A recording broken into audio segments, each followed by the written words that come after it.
माता पिता भी स्वभाव उनका भी थोड़ा अलग रहा, सबका है, हमारा भी है। तो मेरे पिताजी हैं मस्त मौला आदमी, जैसे कबीरदास एकदम फक्कड़ मस्त मौला आदमी, भाड़ में जाए दुनिया उस मूड में रहते हैं, नुकसान हो जाए भाड़ में जाए। गीता का सार उन्होंने अपने मन में बिठा लिया है। उनका बड़े से बड़ा नुकसान हो जाता है तो क्या बोलते हैं, हमारा क्या था जो लाए थे, जो लिया यहीं से लिया, जो दिया यहीं दिया, साथ लेके क्या जाना है, बात खत्म। कोई टेंशन ही नहीं उनको। और बाकी सब लोग टेंशन में कि अब क्या करें, ये हो गया वो हो गया, कैसे मैनेज करें। मेरी माँ को तनाव हो जाता था, और जब पिताजी ऐसे हो तो माँ को तनाव होगा, सीधी सी बात है। अगर माँ वैसी होती पिताजी तनाव में रहते हैं तो सामान्य बात है। जब घर में एक व्यक्ति मस्त मौला हो तो बाकी लोग तनाव तो फिर बांटेंगे ना आपस में। वो बड़ा तनाव में रहती थी, उनको घर की चिंता, बच्चों की चिंता बहुत सताती थी। पिताजी भी चिंतित थे बच्चों को लेकर, जैसे कोई पिता होता है, पर उनकी नेचर थी कि ठीक है देख लेंगे जो होगा, अरे देख लेंगे, अरे भाड़ में जाओ, उस मूड में रहते हैं, आज भी रहते हैं। मेरी माँ 73 की उम्र से कुछ महीने पहले चल बसी, उनका जीवन समाप्त हुआ। मतलब मुझे नहीं पता कि जीवन क्यों समाप्त होता है, क्योंकि बड़े बूढ़े कहते हैं कि हर व्यक्ति की सांस का इतिहास है, सांसें लिखी हुई हैं ईश्वर ने, उतनी सांसें मिलेगी। मुझे बहुत भरोसा इस बात में है नहीं, क्योंकि भगवान ऐसा क्यों करेगा कि जापान में सांसें ज़्यादा लिखेगा और अफ्रीका में कम लिखेगा, भगवान ऐसा क्यों करेगा। और अगर सांसें पहले से लिखी हुई हैं तो हमारी जीवन प्रत्याशा क्यों बढ़ती जा रही है।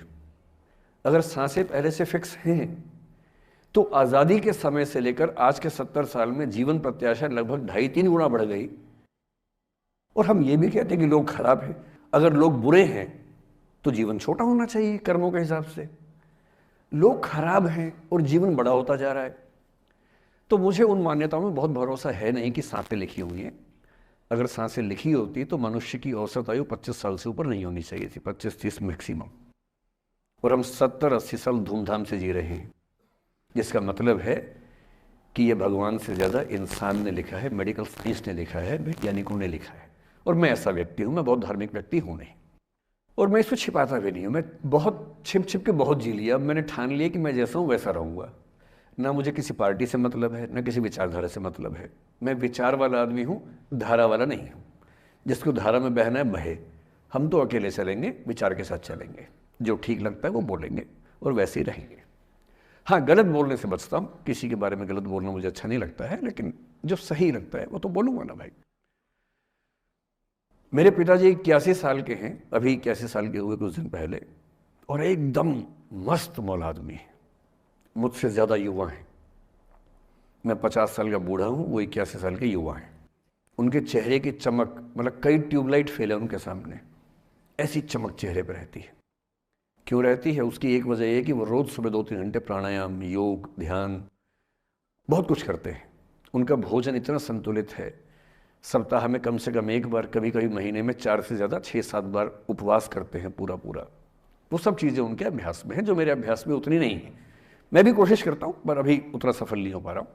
पर मेरी राय में उनके इस सुंदर जीवन का सबसे बड़ा राज ये क्षमता है कि वो हर चीज़ को लेट गो कर देते हैं। तनाव उनके पास आता है तो फिसल के निकल जाता साइड से, लेते ही नहीं तनाव किसी बात का।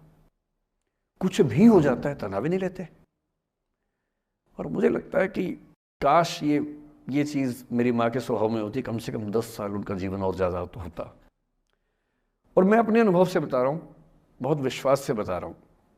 मैं ना सोने जागने में नियमित व्यक्ति हूँ, ना मैं बहुत कसरत करता हूँ। ठीक हूँ, मतलब बुरा भी नहीं हूँ, ठीक हूँ।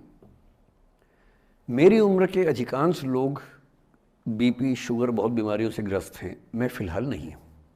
क्यों नहीं हूँ, मेरे पास इसका उत्तर एक ही है, मैं लोड लेता नहीं किसी बात का, दबाव लेता नहीं, तनाव लेता नहीं। भाई अच्छा हो रहा है तो भी ठीक है। जब मैं सफल, जैसे मैं 3 साल में पिछले काफ़ी सफल हो गया, जितना मुझे नहीं होना चाहिए था, मैं तो कैसे हो गया हूँ सफल। अगर मैं सफल हो गया तो मैं इस बात का लोड भी नहीं ले रहा कि मैं सफल क्यों हो गया। अरे हो गया तो कैसे तो हो गया, कई लोग हो जाते हैं, हम भी हो गए, ऐसा क्या है। कल को नहीं रहूंगा, मान लीजिए, ऐसा हो सकता है, कल को फेल हो जाऊं कहीं। फेलियर को पचाना पता नहीं कितना मुश्किल होता होगा लोगों के लिए। मैं अपने बारे में जानता हूं, मुझे मुश्किल नहीं होने वाला, क्योंकि मैंने सफलता का लोड लिया ही नहीं अपने ऊपर। विफलता मुझे क्या प्रभावित करेगी, बहुत फर्क नहीं पड़ता है। और मैं दावे से कह रहा हूँ कि यदि ये टेम्परामेंट आपका हो, जो मेरे पिताजी से मैंने सीखा है, तो आप ज़िंदगी में सफल कितने होंगे वो एक अलग पैरामीटर है, पर आपकी ज़िंदगी शानदार होगी। और जितनी ज़िंदगी आपकी है, जितनी सांसें आप कहते हैं कि लिखी हुई हैं, गारंटी से कह रहा हूँ कि 10 साल बढ़ जाएंगे। इसलिए ये सीखना बहुत ज़रूरी है कि कैसे लेट गो करना है ज़िंदगी की चीज़ों को।